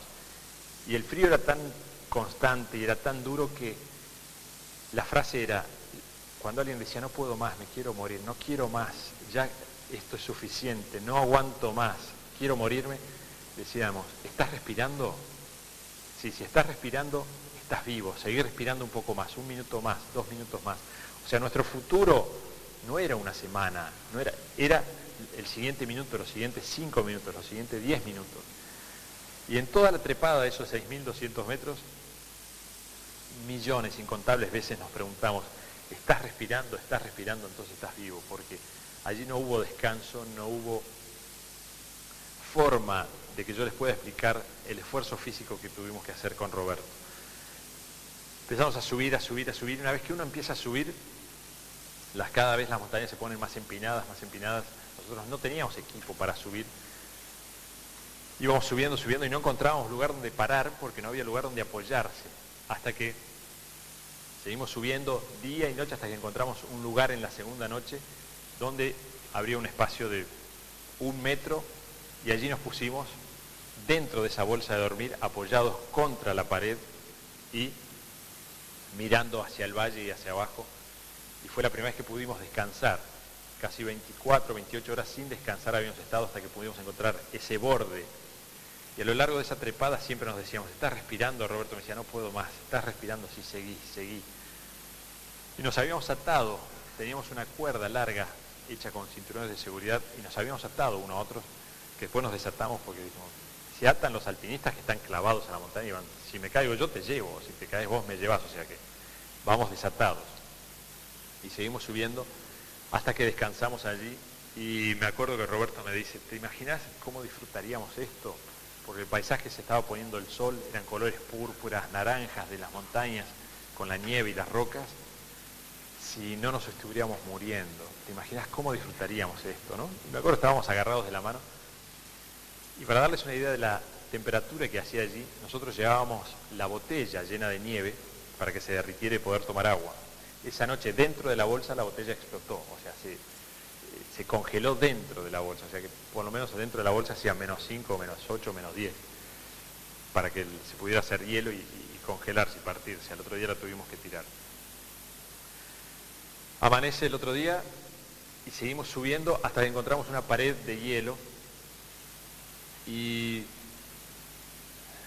esto lo aprendimos después también, lamentablemente. Una vez que alguien comienza a subir una pared de hielo sin los implementos, sin crampones, sin clavos de hielo, nosotros llevamos pedazos de aluminio donde hacíamos escalones y ahí poníamos las manos y ese escalón era para el pie y después seguíamos escalando.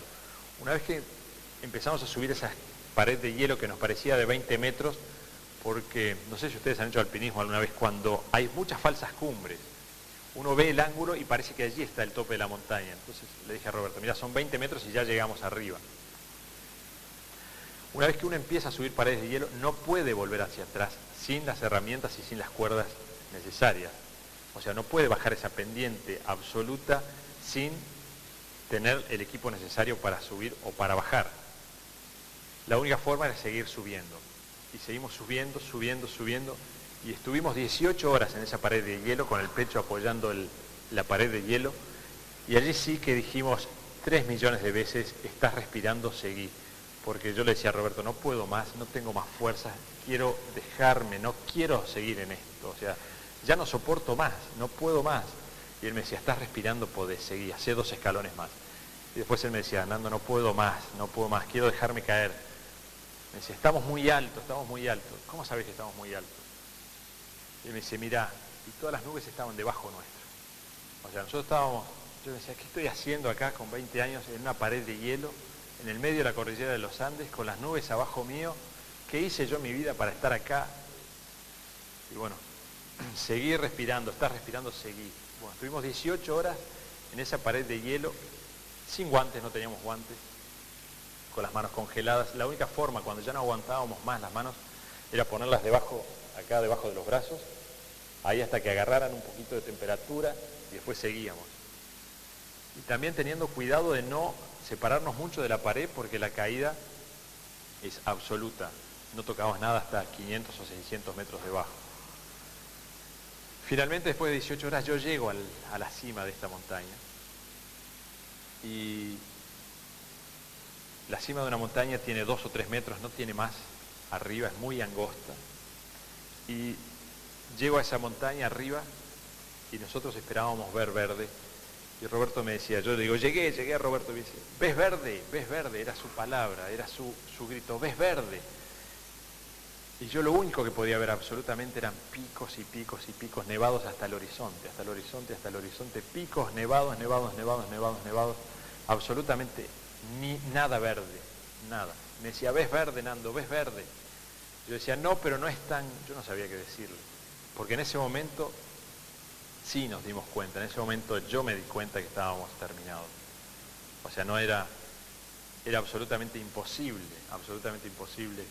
intentar algo contra toda la cordillera de los Andes. Y llega Roberto al lado mío, 10, 12 minutos después, se para al lado mío y se cae, se hinca en la nieve allí arriba. Y me acuerdo como si fuera hoy, me dice, Nando, la quedamos. Estamos muertos. Y en ese momento nosotros tomamos la decisión más difícil de nuestra vida en 20 segundos. O sea, cualquier otra decisión que yo he tomado a lo largo de mi vida comparada con esa es como un juego. Siempre a lo largo de mi vida comparo mi vida a ese momento de ahí arriba de esa montaña, 6.000 metros, mirando lo que yo estaba viendo y decidiendo la forma en que iba a morir. O sea, cualquier otra decisión de negocios, o sea, si una empresa mía explota, se funde, comparada con eso no tiene la más mínima forma de compararse, ¿no? Cualquier otra decisión que he afrontado a lo largo de mi vida, de relaciones humanas, con gente, de enfrentar cosas, no tiene forma de compararse con eso. Pues yo le digo a Roberto, yo al avión no vuelvo, es imposible, no podemos volver. Morirme acá mirándote a ti, tampoco.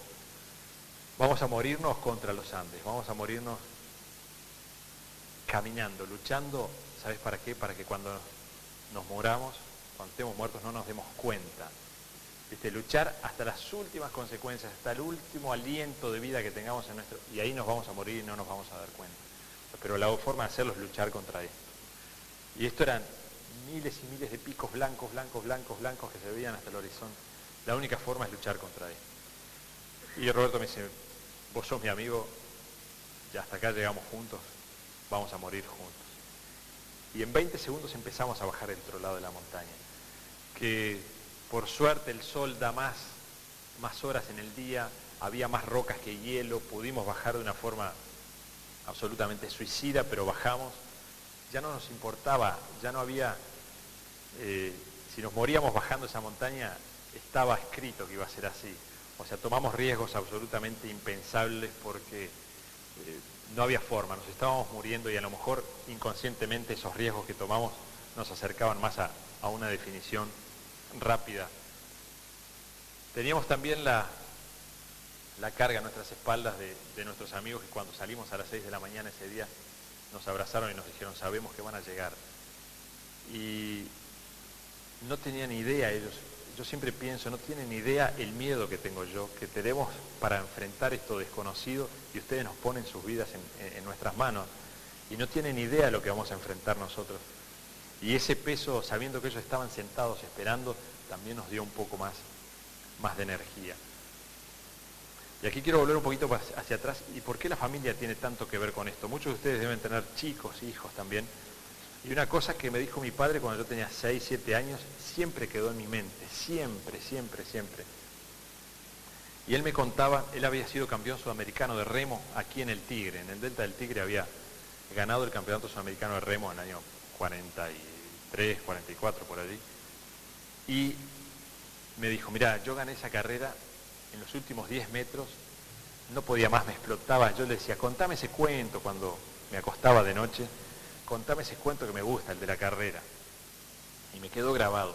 Él me decía, en los últimos 10 metros, cuando yo no podía más, no tenía más fuerza, no tenía aire, no tenía resistencia, no tenía nada, y miré y vi que los otros estaban igual que yo, y veníamos todos parejos, ahí fui cuando le di todo lo que podía y más, ¿no? Ahí fue cuando entregué todo lo que tenía.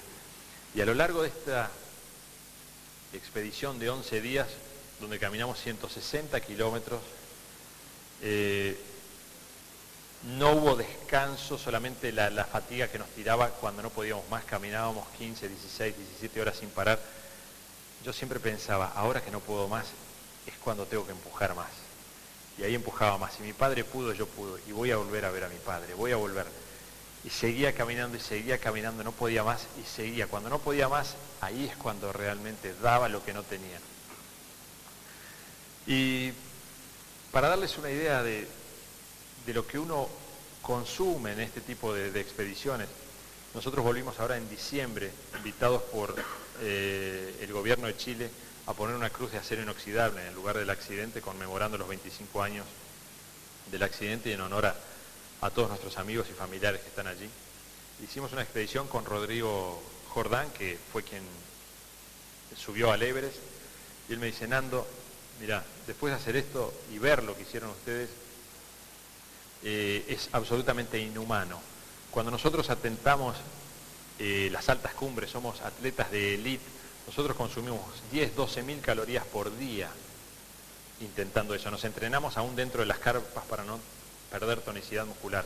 Ustedes intentaron trepar a 6.200, 6.300 metros después de 2 meses de inanición total, sin alimentación, sin entrenamiento, trepando en las horas del día que no deben trepar. Nosotros trepamos de madrugada, cuando los hielos están duros, cuando todo está firme. Ustedes trepaban cuando hacía calor, o sea, trepaban a las 10 de la mañana, 11, 12, cuando todo está blando, que no se les cayera el hielo. Todo eso es un milagro, que lo hicieran gastando esas calorías, 10, 12 mil calorías. Ustedes ya se estaban consumiendo los músculos, ya se estaban consumiendo las cuerdas vocales, ya no podíamos hablar. La parte más gruesa de nuestras piernas era la rodilla, o sea, ya no teníamos músculos, no teníamos, o sea, se veía el hueso, llegaba a la rodilla, después seguía para arriba. O sea, lo que hicieron ustedes es absolutamente inhumano e impensable. Y todo eso teniendo como combustible, para mí, las ganas de volver a mi familia, de volver a ver a mi padre. Todas esas cosas yo las relaciono a mi familia en el día de hoy. Si yo no hubiera hecho lo que hice con lo que me enseñó mi padre, yo no tendría la familia que tengo hoy. Yo soy el presidente de 6 empresas. Muchas veces me pregunto cómo llegué ahí porque no me doy cuenta. O sea, tampoco me interesa mucho y puedo parecer ridículo diciendo esto. O sea, me gusta trabajar, he sido exitoso como hombre de negocio, tengo 6 empresas, pero la parte más importante mía de mi vida es mi familia. Pensando en lo que hizo mi padre conmigo, yo todos los días desde que nacieron, yo he cambiado a mis hijas. Hoy tienen 16 y 13 años y yo las acuesto todos los días. La de 16 y la de 13 me dice, papá, ya estoy en la cama. Y no hay reunión de negocios, teniendo ciertos límites también. O sea,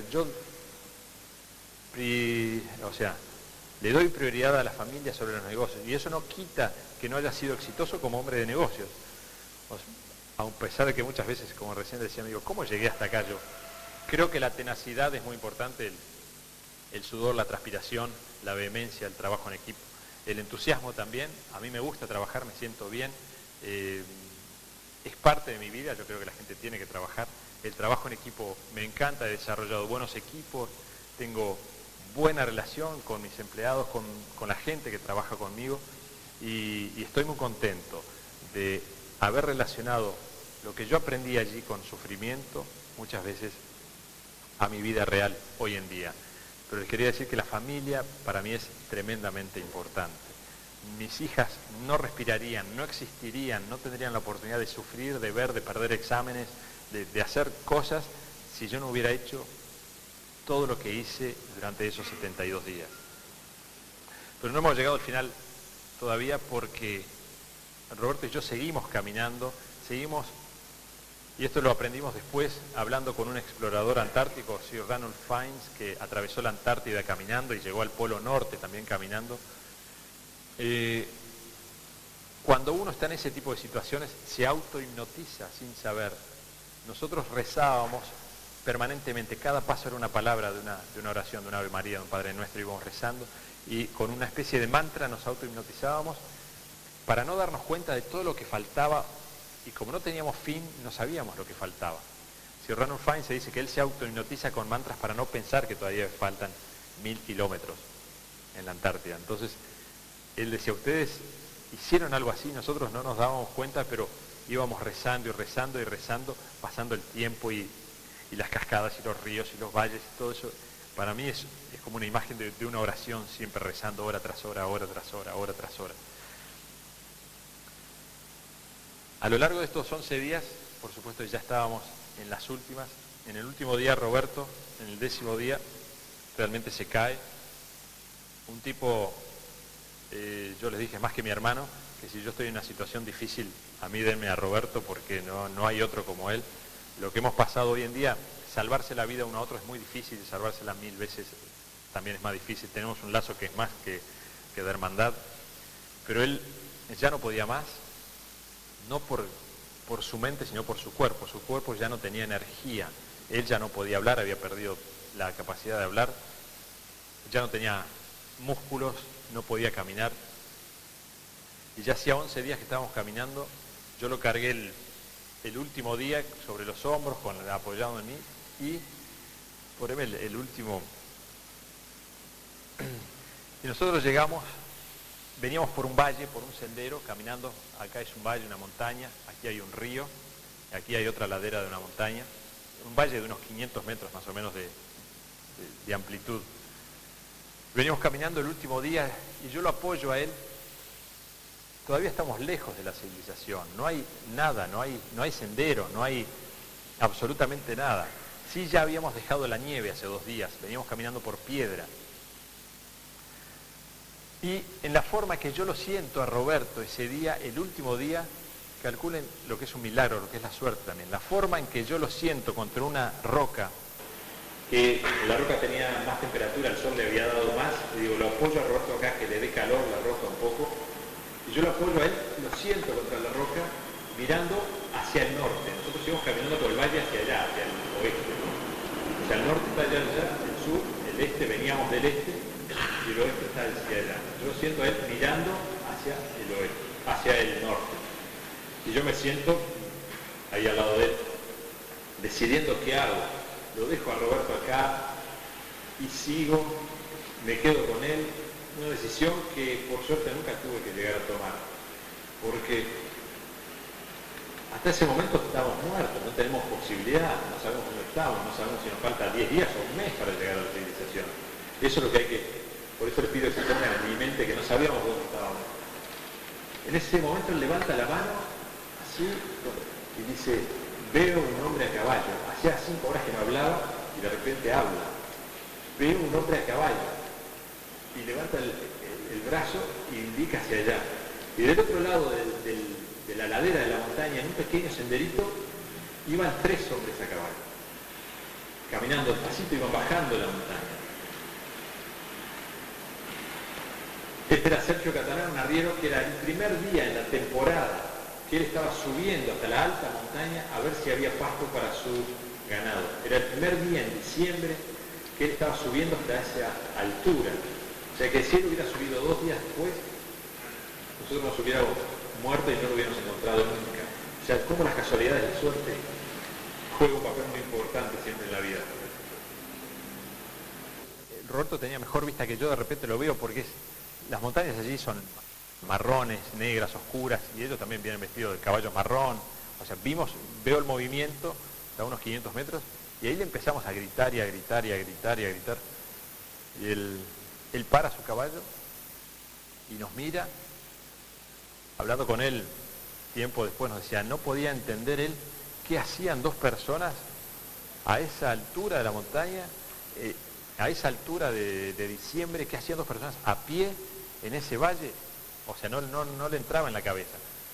Pero también ya eran las 7 de la tarde, estaba haciéndose de noche, muy rápidamente, y dice, lo único que atinó a hacer es, esperen ahí, o sea, nos hizo a través del río una seña como, esperen. Y él siguió hacia abajo. A unas 2 horas de allí él tenía una pequeña chocita que había hecho, donde estaban acampando, en un pequeño claro, y estaba con otro arriero también allí. Él estaba con sus 2 hijos ahí en ese momento, que tenían 15 y 13 años a caballo, y estaba con otro arriero a 2 horas de allí. Al otro día de mañana, él vuelve, a las 5 de la mañana más o menos, baja a pie hasta acá y hace un fueguito allí para que lo veamos. Yo bajo de allí hasta la otra ribera del río. Igual no nos podíamos comunicar porque son unos 25 metros más o menos de ancho, con mucha fuerza, el ruido era muy intenso y podíamos oírnos pero no comunicarnos. Y ahí comienza el final de la historia, ¿no? Donde él me tira una piedra envuelta en un papel, atada y un avirome, y yo le escribo un mensaje que dice, soy uruguayo, vengo de un avión que cayó en las montañas, tengo 14 amigos heridos arriba, no sabemos dónde estamos, tenemos hambre, por favor ayúdennos, sálvennos, por favor. Y se la tiro de vuelta y ahí comienza el rescate final. Pero para darles una idea, él estaba a 12 horas a caballo de Puente Negro, que era el pueblito más cercano allí. O sea que todavía él tuvo que hacer 12 horas hacia abajo a caballo para llegar al primer puesto donde había civilización. O sea que el rescate tuvo que bajar 12 horas, convencer a los militares del destacamento de allí, que había supervivientes de un avión, y después subir 12 horas más. O sea que perdimos un día y pico desde que nosotros, o sea, él recién llegó al otro día de vuelta. Nosotros teníamos la duda de si alguno de nuestros amigos que estaban muy débiles por el frío, alguno tenía un comienzo de gangrena o algo, que en estos 11, 12 días que nosotros no estuvimos, que hubieran podido morir arriba, por eso estamos muy apurados para llevarles la ayuda. Es una historia de amistad, de solidaridad, es una historia donde el trabajo en equipo fue fundamental, una historia que al final tiene mucho que ver con la familia, porque el amor hacia mi padre me dio la energía para llegar a ese amor que hoy puedo transmitir a mis hijos. Yo les pido, yo podría hablar horas y más horas y más horas de esto, pero les agradezco que hayan venido a escucharme. Si hay algunas preguntas, sé que a veces es difícil que se animen a hacer preguntas, pero yo soy un tipo absolutamente igual que ustedes, que nunca quise estar ahí. O sea, lo que me sucedió a mí le podía haber sucedido absolutamente a cualquiera. Yo les agradezco mucho y me encantaría que hicieran algunas preguntas y si no, vamos a estar juntos en el almuerzo para intercambiar también ideas. Gracias por venir.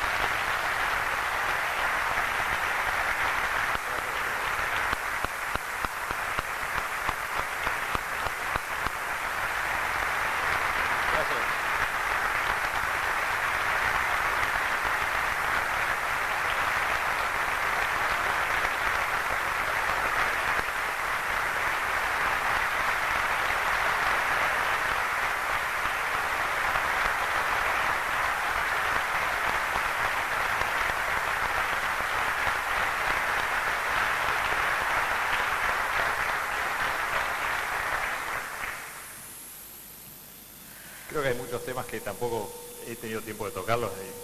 Hay tantos, o sea, religión, discusiones, o sea, mucha gente me pregunta, ¿y Dios fue importante para ustedes ahí? Y sí, fue tremendamente importante. O sea, rezábamos todas las noches, había uno de los chicos que estaba en las camillas, que él era el que lideraba el rosario todas las noches. Pero también les puedo decir que nunca en mi vida he visto y he oído insultar a Dios de la forma que lo he escuchado allí. O sea, creo que debemos estar todos absolutamente excomulgados de la iglesia, porque la forma en que hablamos de Dios, pero al final siempre le decíamos, danos la chance, no estamos muertos, danos la chance, no pueden imaginarse las cosas que le decían y que le decíamos, pero al final siempre decíamos, si existís, danos la chance. O sea, la religión fue muy importante también. Y esta historia no es solo la nuestra, de los sobrevivientes, sino la historia de todos nuestros familiares que quedaron en Montevideo mientras sucedió esto. ¿Qué pasó con ellos? De eso podríamos hablar horas también, de lo que hicieron, las búsquedas, los adivinos que consultaban, las relaciones entre ellos, también nuestra vuelta a nuestros hogares, a nuestro medio ambiente, cuando todos pertenecemos al mismo barrio, al mismo colegio. El fin de semana antes de irnos en este viaje, yo había dormido en la casa de mi mejor amigo, que también, o sea, él murió allí. ¿Cómo les enfrentamos a los padres? Por suerte los padres todos nos recibieron con los brazos abiertos y nos dijeron, gracias a Dios había 45 personas en el avión para que pudiéramos tener 16 hijos de vuelta, porque todos comprendieron que nadie eligió vivir o morir allí. Fue una decisión no nuestra, sino que si nos dieron la oportunidad de vivir, luchamos hasta lo último para poder vivir, pero no fue una elección nuestra, no fue una elección dónde nos sentamos en el avión cuando subimos, eso decidió también quién iba a morir o vivir en el impacto, ¿no? Hubo muchas cosas. Mira, cuando nosotros llegamos, en los días siguientes, nuestras familias, el colegio, bueno, vamos a darle una terapia de grupo, que tengan... Nosotros nos juntamos en un asado en la casa de nosotros y dijimos, mira, Mago, pasamos esto juntos, sobrevivimos juntos, luchamos juntos, lo superamos, sobrevivimos. ¿Cuál es el shock de volver a nuestra vida por la que tanto luchamos? Si pudimos superar eso, si yo preciso terapia, te llamo a vos, ¿viste? Así. Y solamente uno tuvo terapia, que fue Carlitos Páez, que después dijo, mira, no voy más porque no lo puedo pagar, es carísimo. Entonces, o sea, ninguno tuvo ayuda. Sí, te puedo decir que creo que la ayuda somos nosotros mismos, ¿no? O sea, somos más que hermanos, nos juntamos, vivimos en el mismo barrio, 15 viven en Montevideo hoy, o sea que yo creo que cuando nos juntamos hacemos una terapia. Es muy difícil, es una observación que yo he hecho a lo largo de los años sin querer, ¿no? También, si tú ves a los 16 sobrevivientes, todos tienen como un trato especial con su familia, ¿no? O sea, es un gesto, es una forma de agarrar un hijo, es una forma de que ellos saben el valor por lo que tanto lucharon de volver a su familia y de los afectos familiares, que era lo que más importaba. O sea, todos teníamos, vamos a decir, un buen pasar, o sea, todos teníamos casa, teníamos o autos o motos, pero eso cae en su justo lugar y tiene valor cuando todo lo demás anda bien para nosotros. O sea, somos personas normales, iguales, absolutamente iguales que ustedes. A mí me gusta tener un buen auto, me gusta viajar, me gusta tener buena ropa si puedo, me gusta ir al cine, me gusta gastar dinero porque para eso está hecho, pero si todo lo demás no funciona, para nosotros eso no tiene sentido. Y espiritualmente, no te digo que sean tipos especiales ni nada por el estilo, sino que tienen una sabiduría ganada a hielo, ¿viste? De sentido común y de qué cosa es importante y cuál no, de cuándo vale la pena enojarse y cuándo no. Somos todos tipos muy calmos, ¿viste? Muy calmos. Si vos ves el grupo, decís, estos no le pueden haber ganado a nadie. ¿Viste? Somos todos tipos muy calmos porque sabemos cuándo vale la pena enojarse y hay muy pocas cosas en la vida que merecen ponerse mal. Vale la pena disfrutarla más que nada. Yo tengo socios, tengo gente con la que trabajo en las empresas y no es que tenga un sentido especial, sino que puedo dimensionar o ver, o tal vez por las decisiones que he tomado tan difíciles de cómo me iba a morir, que la decisión que en ese momento está encima de la mesa no es tan importante como ellos piensan, ¿no? Que se va a solucionar de alguna forma, que la empresa va a seguir de cualquier manera, sea la decisión buena, tomada buena o mala. Lo que sí no tenemos, y muchas veces lo hablamos entre nosotros, es el parálisis de paralizarte antes de decidir. Decidimos muy rápido, nos asombra a veces la forma en que decidimos tan rápida. El parálisis del análisis que muchas veces la gente tiene, yo veo, pero ¿por qué no deciden? Si lo peor que puede pasar es que la decisión sea errónea, entonces te das cuenta más rápido y volvés para atrás. O sea, somos muy rápidos decidiendo. Eso es una cosa que seguramente la aprendimos allí. Fue muy difícil para ustedes también, los 14 que se quedaron, esperar, porque nosotros no nos dábamos cuenta, estábamos luchando, nos estábamos muriendo, íbamos para adelante, pero estar sentado esperando 14 personas, 10, 11 días, sin saber qué hacer, o sea, solamente confiando en nosotros, fue muy difícil también, absolutamente difícil para ellos esa duda. Por eso para nosotros es un momento muy, que yo lo pongo en el video, no sé si es fácil captarlo o no, es el momento en que llegan los helicópteros y que ellos me ven en el helicóptero. Ese momento de explosión para nosotros los 16 sobrevivientes es el momento más importante de nuestras vidas, el momento de realmente que ellos se dan cuenta de que están salvados. Estaban esperando ellos, pero no sabían si esperar un día más, 10 días más. Es una espera muy, muy dura. El momento en que alguien decide ser jefe de algo, o todos los componentes de autoestima, de ego, de poder, de política, de todo lo que compone una cosa de futuro, de sueldo, no sé, siempre el líder surge por algo, o por personalidad, o porque va a ganar más, o por política, o porque tiene que demostrar su poder, o porque las condiciones del trabajo lo llevaron ahí, o del ejército, lo que sea, pero hay un componente de ego también, creo, en el líder. Acá, como no había futuro, como no había premio, como no había forma en modificar la conducta personal, yo creo que cada uno de nosotros fue realmente como es allí. Porque alguien iba a modificar su comportamiento, ¿para qué? Políticamente. Yo voy a hacer esto, ¿qué voy a lograr? Si me voy a morir dentro de un día o dentro de 2 días. Entonces cada uno daba lo mejor de sí en ese momento y creo que lo mejor de cada uno salió ahí. Nunca más fuimos tan buenos como allí. O sea, y el que fue líder fue porque la circunstancia se fue dando, porque empezó a tomar decisiones en cierto momento cuando nadie tomaba decisiones. Cuando dijo, loco, limpien esto, o vamos a comenzar a cerrar acá, y bueno, y este tomó la decisión y vamos a seguirlo un poco.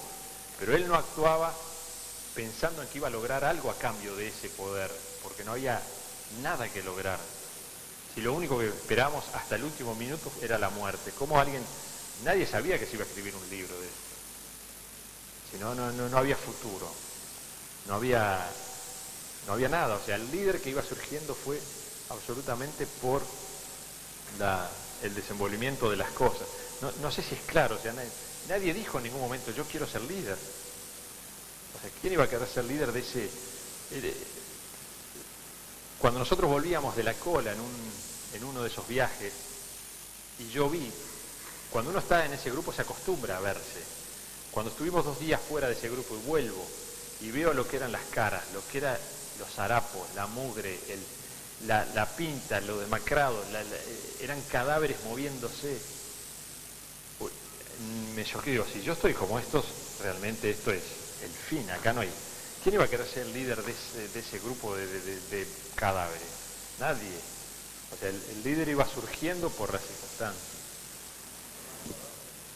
Sí, yo soy un firme convencido de que no podés ser un buen presidente de empresa o un buen director de empresa si no tenés una buena familia. O sea, yo no puedo sacrificar mi vida ejecutiva o comercial a través de la familia. Al revés, yo sacrificaría mi vida de trabajo por la familia. El afecto que yo trato de dar o que he logrado es la energía que mueve mi vida, o sea, en mi familia. El grupo es igual. Yo creo que la familia es lo más importante. El mensaje que me dio mi padre cuando yo tenía 6 años me salvó mi vida. O sea que si ustedes tienen hijos, estén seguros que cualquier consejo que le den, él los guarda, ¿no? Y también he visto que, por ejemplo, en la guerra del Golfo, los pilotos que están por despegar de los portaaviones, estaba viendo hace poco un informe, tienen en el cockpit de su avión la foto de sus hijos y de su familia. O sea, ellos se van a enfrentar en la guerra, en una batalla aérea, y lo que están pensando es en su familia. O sea, ¿qué es la cosa más importante del mundo? Yo estoy seguro que cuando esté nuevamente en una situación de muerte, ojalá sea dentro de mucho tiempo en una cama y muy viejito, yo no me voy a acordar del fax de mi secretaria, de aquel negocio, el vale que hice en el banco, el negocio que hice que le vendía a la empresa tal cosa.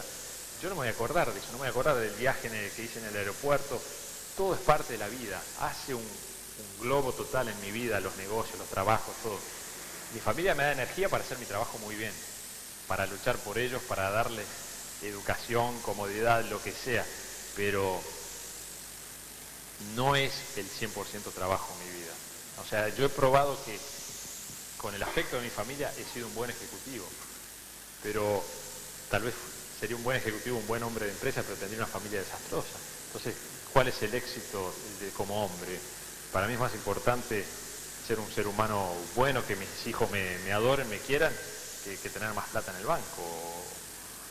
No sé si es claro. Para mí es un balance. La familia es muy, muy importante. Creo que un buen ejecutivo, un buen hombre de negocios tiene que tener una buena familia también. Esa es mi experiencia de vida, ¿no? No digo que sea una verdad absoluta, no soy ningún monje, nada, al contrario. Es mi experiencia propia y me ha resultado muy bien.